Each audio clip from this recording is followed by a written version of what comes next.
There were some who would have thought him mad. His followers felt that he was not. It was necessary to hear and see and touch him to be sure that he was not.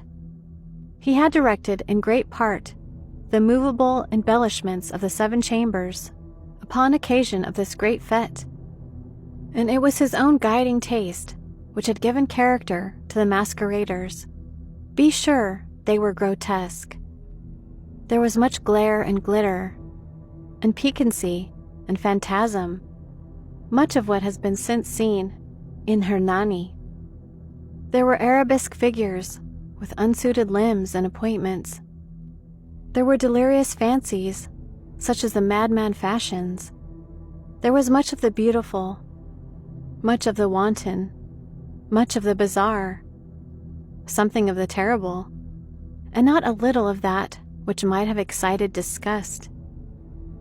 To and fro, in the 7 chambers there stalked, in fact, a multitude of dreams, and these, the dreams, writhed in and about, taking hue from the rooms and causing the wild music of the orchestra to seem as the echo of their steps.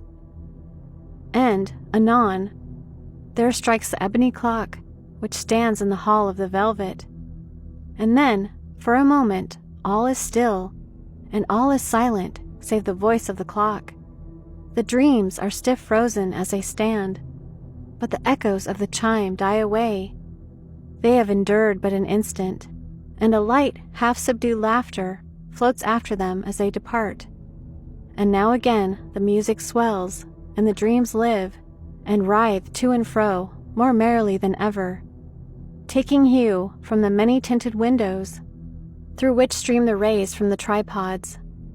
But to the chamber, which lies most westwardly of the 7, there are now none of the maskers who venture, for the night is waning away, and there flows a ruddier light through the blood-colored panes, and the blackness of the sable drapery appalls, and to him whose foot falls upon the sable carpet, there comes, from the near clock of ebony, a muffled peal, more solemnly emphatic than any which reaches their ears, who indulge in the more remote gaieties of the other apartments.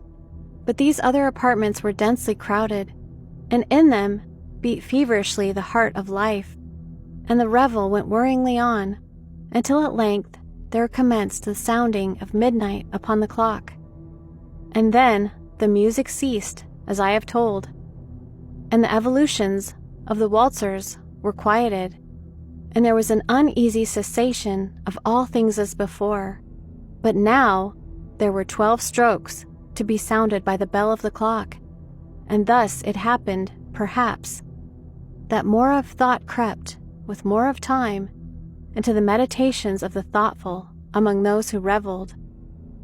And thus, too, it happened, perhaps, that before the last echoes of the last chime had utterly sank into silence, there were many individuals in the crowd who had found leisure to become aware of the presence of a masked figure which had arrested the attention of no single individual before.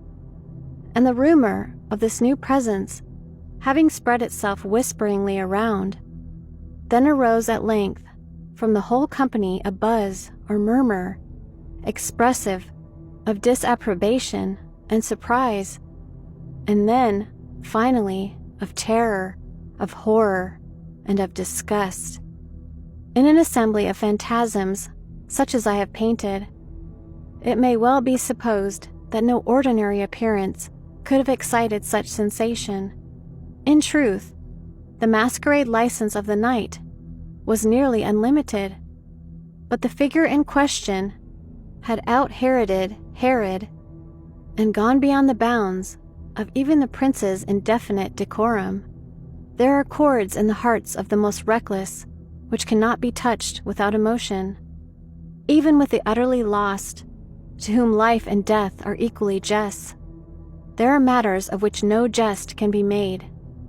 The whole company, indeed, seemed now deeply to feel that in the costume and bearing of the stranger neither wit nor propriety existed. The figure was tall and gaunt, and shrouded from head to foot in the habiliments of the grave. The mask, which concealed the visage, was made so nearly to resemble the countenance of a stiffened corpse that the closest scrutiny must have had difficulty in detecting the cheat. And yet all this might have been endured, if not approved, by the mad revelers around. But the mummer had gone so far as to assume the type of the Red Death. His vesture was dabbled in blood, and his broad brow, with all the features of the face, was besprinkled with the scarlet horror. When the eyes of Prince Prospero fell upon this spectral image, which, with a slow and solemn movement, as if more fully to sustain its role, stalked to and fro among the waltzers, he was seen to be convulsed, in the first moment with a strong shudder, either of terror or distaste, but in the next his brow reddened with rage. "Who dares," he demanded hoarsely of the courtiers who stood near him, "who dares insult us with this blasphemous mockery? Seize him and unmask him, that we may know whom we have to hang at sunrise from the battlements." It was in the eastern or blue chamber, in which stood the Prince Prospero as he uttered these words. They rang throughout the 7 rooms loudly and clearly, for the prince was a bold and robust man, and the music had become hushed at the waving of his hand. It was in the blue room where stood the prince, with a group of pale courtiers by his side. At first, as he spoke, there was a slight rushing movement of this group in the direction of the intruder, who, at the moment, was also near at hand, and now, with deliberate and stately step, made closer approach to the speaker.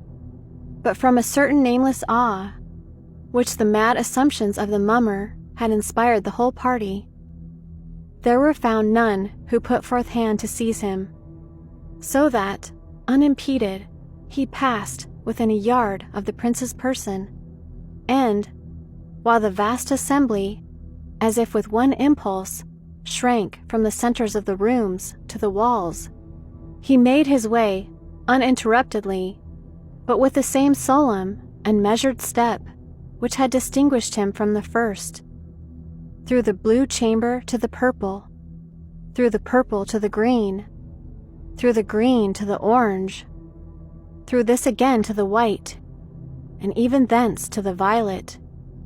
A decided movement had been made to arrest him.